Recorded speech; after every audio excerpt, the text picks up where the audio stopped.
Hi everyone, welcome back to a online solution. देखिए आज मैं आप लोग के लिए बहुत इंपॉर्टेंट प्रॉब्लम्स लाया हूं, उसका सॉल्यूशन लाया हूं जो आपके बीच जो 2023 में बच्चे एग्जाम देने वाले हैं या किसी भी बोर्ड के एग्जाम देने वाले हो तो उसके पास ये सारा प्रॉब्लम बहुत ज्यादा आ रहा और मेरे को कमेंट भी आ रहा, व्हाट्सएप पे भी मैसेज आ रहा, कमेंट बॉक्स में भी मैसेज आ रहा सर मेरे को कभी क्वेश्चन याद नहीं हो रहा, तो कभी लॉन्ग क्वेश्चन में प्रॉब्लम है, कभी कॉन्फिडेंस नहीं पैदा हो रहा, सर इतना देर पढ़ रहे हैं 10-10 घंटा पढ़ ले रहे हैं, हमको पता नहीं चला कि इतना पढ़ रहे नहीं पढ़ रहे, अब क्वेश्चन कैसा आएगा ये भी बहुत सारा सवाल है। सर क्वेश्चन कैसा पूछेगा 2023 इसमें एग्जाम में। फिर और सवाल आता है ऑब्जेक्टिव को कैसे कंप्लीट करें, मतलब अभी तक ऑब्जेक्टिव बच्चे ने कंप्लीट नहीं कर रखा है, ठीक है ना, तो वो कैसे कंप्लीट करें। ढेर सारा ऑब्जेक्टिव है, अगर पूरा सिलेबस का पूरा मिला तो कम से कम 4-5-6 हजार ऑब्जेक्टिव पार हो जाएगा, तो इसको कैसे कंप्लीट करें, पढ़ाई में मन नहीं लग रहा तो फिर कितना घंटा हमको पढ़ना चाहिए, ये सब सवाल बहुत ज्यादा रहा। तो अगर आपके पास भी ये सब मन में सवाल है तो इस वीडियो को देखिए ध्यान से, बहुत कम समय में मैं आपको इसका सॉल्यूशन बताने वाला हूं और आई थिंक अगर आप इसको फॉलो करोगे तो बहुत बेस्ट रहेगा एंड यू कैन डू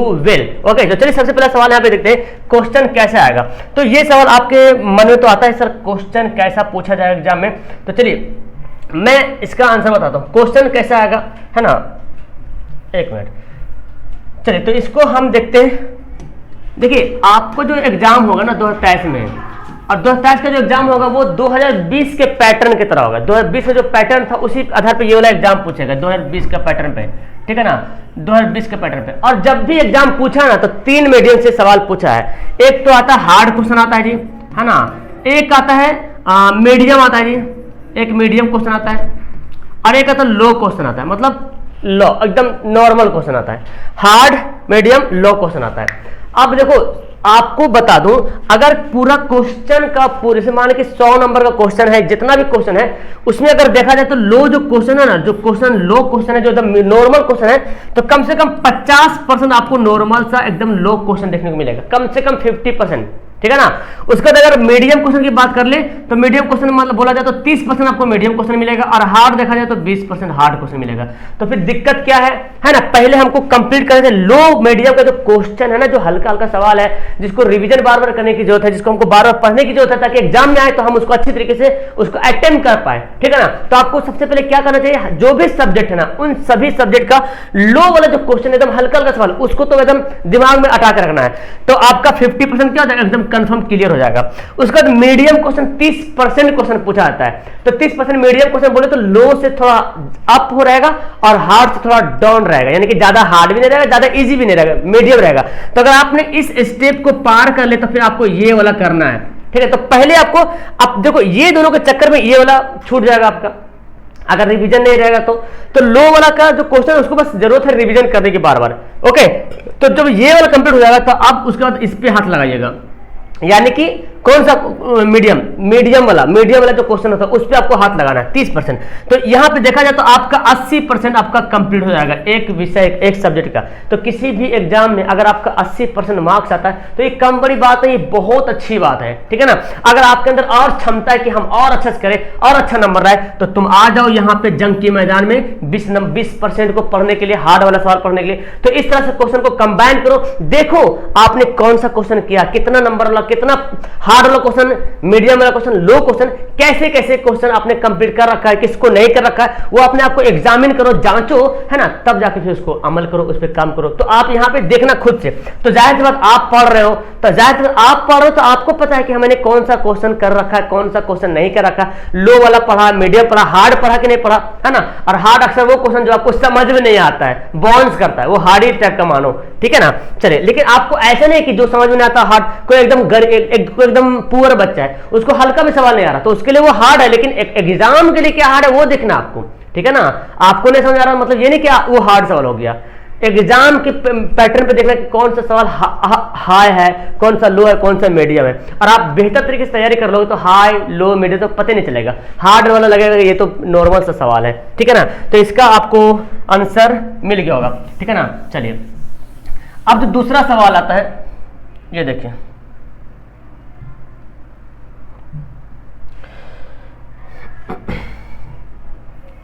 दूसरा क्वेश्चन आपको यहाँ पे मिलता है, पढ़ाई में मन नहीं लगता है। देखिए ये सवाल बहुत पूछता है, पढ़ाई में मन नहीं लगता सर, कैसे पढ़े, पढ़ाई में तो मन नहीं लगता है। सबसे पहली बात तो एक बात याद रखिए, आपका जो सोने का जो टाइम है ना एकदम फिक्स, एक स्टूडेंट को कम से कम 6 से 8 घंटा सोना चाहिए।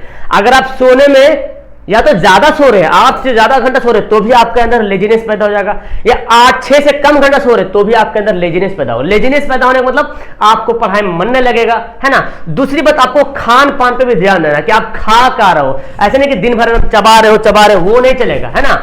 आपको टाइम पे हिसाब खाना है, सिर्फ मीट मछली ही नहीं खाना, सिर्फ प्रोटीन ही नहीं खाना, सिर्फ वसा वाला फैट वाला सामान ही नहीं खाना, आपको डाइट पे भी ध्यान देना कि आप खा रहे हो क्या, है ना। तो खान पान पे ध्यान दोगे तब आपका मस्तिष्क सही रहेगा, ब्रेन सही रहेगा, and you can think well, ठीक है ना। तो आप अच्छे तरीके से जो है प्रोपरली तरीके से आप पढ़ पाओगे। तो ये दो चीज बहुत ध्यान देना कि आपको टाइम पे सोना है।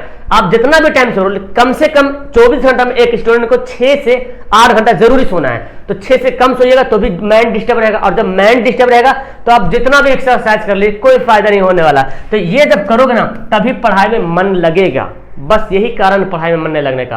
अब दूसरी बात, आपके अंदर इंटरेस्ट पैदा होना पड़ेगा कि भाई हमको ये करना है, एम बनाना पड़ेगा कि मुझे ये हासिल करना है, क्योंकि जब तक एम नहीं बनाओगे ना तो वो काम कर ही नहीं पाओगे। हर कुछ करने का मेरे को एम होना चाहिए। मेरे को एम क्या था, अभी बच्चों को वीडियो बना के प्रोवाइड करना है, ये मेरे को एम था। तो मैंने एम बनाया, यहाँ पे लिखा आकर और आपके सामने एकदम रिप्रेजेंट कर रहा हूं, ठीक है ना। तो आपको भी एक एम बनाने के मुझे ये काम करना है, तो बस करना है तो उसके में लग जाना है, ठीक है ना। इसका भी आंसर आपको मिल गया है। अगला सवाल, कॉन्फिडेंस नहीं आ रहा सर, इतना पढ़ रहे, एक बंदा तो मेरे को व्हाट्सएप से मैसेज करके इतना बोला सर इतना पढ़ रहा हूं सर, रोना आ रहा, 10 घंटा पढ़ रहा हूं लेकिन मुझे पता नहीं चल रहा। देखिए एक बात ध्यान रखिए, कोई अगर आप 10 घंटा पढ़ रहे हो और आपके अंदर कॉन्फिडेंस नहीं आ रहा कि सर हमने कितना पढ़ा, लग ही नहीं रहा कि मैं पढ़ा हूं, तो ये एक अच्छी बात है कि आपके अंदर ये वाला थॉट आ रहा। नहीं तो जो पढ़ता ही नहीं तो उसके अंदर थॉट ही कहां से आएगा। ये जो थॉट आ रहा ना कि मैं यार बहुत कम पढ़ा हूं, थोड़ा सा और पढ़ना चाहिए, मेरा सिलेबस लगता नहीं खत्म हुआ यार, अगर ये सब सोच आ रहा दिमाग में, मतलब आप पढ़ाई कर रहे हो बेस्ट तरीके से। अगर नहीं आ रहा मतलब आप पढ़ ही नहीं रहे हो, क्योंकि जो नहीं पढ़ेगा उसके अंदर ख्याल ही नहीं आएगा, जो पढ़ेगा उसके अंदर ख्याल आएगा। तो और फिर करें कैसे, कॉन्फिडेंस कैसे बनाए। तो मैंने आपको बताया था, एक चार्ट बनाइए अपने कॉपी में। जैसे मान लीजिए फिजिक्स एक विषय निकालते हैं, फिजिक्स का एक चैप्टर है लाइट वाला, प्रकाश का परावर्तन अपवर्तन। तो उसका देखिए उस चैप्टर में देखिए ऑब्जेक्टिव सब्जेक्टिव, है ना, 1 नंबर सवाल, 2 नंबर सवाल, 5 नंबर सवाल, जिस लेवल से आपसे सवाल पूछा जाता है। देखिए 1 नंबर सवाल आपने पूरा कर लिया कि नहीं किया, अगर पूरा कर ले तो ओके कर दो, 2 नंबर सवाल आपने पूरा किया तो ओके कर दो, 3 नंबर सवाल ओके किया तो ओके कर दो, हार्ड वाला सवाल यानी कि 5 नंबर सवाल आपने पूरा कर दिया तो ओके कर दो। अगर इनमें से कोई ओके नहीं हुआ है तो उसको फिर से पढ़ो, है ना। इस तरह से पूरा सब्जेक्ट का एक चार्ट बनाओ अपने पास और दीवार पे साट दो, ठीक है ना, ताकि आप ये कंप्लीट करो तो टिक लगाओ। और जब उसको देखोगे ना तब एक संतुष्टि पैदा होगा, यार मैंने तो इतना कर लिया है ना, मैंने साइंस का 4 चैप्टर कर लिया, मैंने सोशल का 5 चैप्टर कर लिया, तो आपके अंदर कॉन्फिडेंस पैदा होगा, हाँ ये मैंने कर लिया। मतलब शो ऑफ होना जरूरी है। कैसे, मैं देखता हूं यार लाइक कितना हुआ तो मेरे अंदर एक कॉन्फिडेंस होता है, हाँ इतना लाइक हो गया। हालांकि आपको पसंद आता है लेकिन बहुत से बच्चे भूल जाते हैं लाइक करने के लिए, पसंद तो आता भूल जाते हैं, लेकिन हमको कैसे पता चल रहा है। तो आप जब लाइक करते हो तो हमको लगता है हाँ यार मैं जो कर रहा हूं तो आपको मजा आ रहा है। बस सेम ऐसे ही करना है कि आप चार्ट बना के लिखना है, तो उसमें शो होगा ना ये वाला हो गया, ये वाला हो गया, ये क्वेश्चन हो गया, ये क्वेश्चन हो गया, ये चैप्टर हो गया, तो आपको ना एक कॉन्फिडेंस आपके अंदर पैदा होगा। और बाकी ऑनलाइन वगैरह टेस्ट होता है, वेबसाइट पे डिस्क्रिप्शन में लिंक दिया हो वेबसाइट को, वहां पे जाकर टेस्ट वगैरह दिया करो, वो भी हो जाएगा। यूट्यूब पे क्लास चलती है उसको भी पढ़ा करो, वो सब आपके कॉन्फिडेंस का जो है एक बॉन्ड बीटा की तरह काम आने वाला है। एक सवाल आता है सर लॉन्ग क्वेश्चन याद नहीं होता है, तो लॉन्ग क्वेश्चन के लिए मैं बहुत बार बताया। जैसे देखो मेरे सामने कैमरा है, मैं तो आपको नहीं दिख रहा हूं ना, अभी तो लाइव नहीं रिकॉर्ड वीडियो हो रहा है, कैमरा सामने दीवार के सामने कैमरा है और मैं बोल रहा हूं, तो मैं कैमरा से बात कर रहा हूं। एज ए कैमरा को मैं समझा रहा हूं, तुमको ये करना चाहिए, तुमको वो करना चाहिए, ये होता है, गैरीबॉल्डी ने ये किया था, ठीक है ना। आपको भी ऐसे ही करना, कैमरा नहीं तो दीवार है, दीवार के सामने कॉपी में आपका आंसर क्वेश्चन लिखा हुआ है ना, क्वेश्चन आंसर लिखा हुआ, खोलना है और पढ़ना है। पहले देख देख के पढ़ना है, एक लाइन, है ना। गैरीबॉल्डी एक नाविक था, बताना गैरीबॉल्डी कौन था, एक नाविक था, ठीक। उन्होंने ऐसा काम किया, उन्होंने जर्मनी के लिए इन्होंने ये काम किया, ये योगदान दिया। अब पढ़ना है, पढ़ करके उसको समझाना है। तो मैं एकदम 100% श्योर बोल रहा हूं, आपको पूरा याद नहीं भी होगा ना तो 75% कहीं नहीं जाने वाला, आराम से याद हो जाएगा, ठीक है ना। तो इसको करो, वेल डन, बहुत अच्छे तरीके से आप सब्जेक्टिव क्वेश्चन को समझ पाओगे और सामने वाले को समझा पाओगे। और जब ये बात करोगे ना तो अगर आपके साथ सामने कोई और भी बंदा आ जाए तो आप अंडरस्टैंड कर सकते हो, उसको बता सकते हो कि ऐसा है ऐसा है। तो आपको एज ए टीचर बन करके सब्जेक्टिव क्वेश्चन पढ़ाना है, दीवार को, सामने को, या आपके पास कोई और फ्रेंड लोग है तो उसको समझा दो, लेकिन आजकल सुनता कौन फ्रेंड, दीवार को समझा दो, ठीक है ना, याद हो जाएगा। तो ये आपका प्रॉब्लम सोल्व हो सकता है, एक मेरे को यहाँ पे लग रहा है सोल्व हो जाएगा, ठीक है ना। चौथा सर ऑब्जेक्टिव कैसे कंप्लीट करें। ऑब्जेक्टिव कंप्लीट करने के लिए कोई बड़ा सा नहीं। अब देखिए आपके पास टाइम नहीं कि आप पूरा ऑब्जेक्टिव को लिखोगे करोगे, क्योंकि लिखने में तो मैं बोलता हूं कि लॉन्ग क्वेश्चन को लिख करके याद करो, लिखोगे कॉपी में तब ना बोल के याद करोगे, लिखोगे तो दिमाग में आएगा, फिर पढ़ोगे फिर समझाओगे तो याद हो जाएगा। ऑब्जेक्टिव क्वेश्चन लिखोगे तो टाइम ज्यादा किल होगा, इसलिए ऑब्जेक्टिव क्वेश्चन को लिखना नहीं है। आपके पास गैड है, जो भी है, यूट्यूब में क्लास चलती है, सिर्फ रिहर्सल करो और जो क्वेश्चन हार्ड लगे ना उसको घेर लगा दो।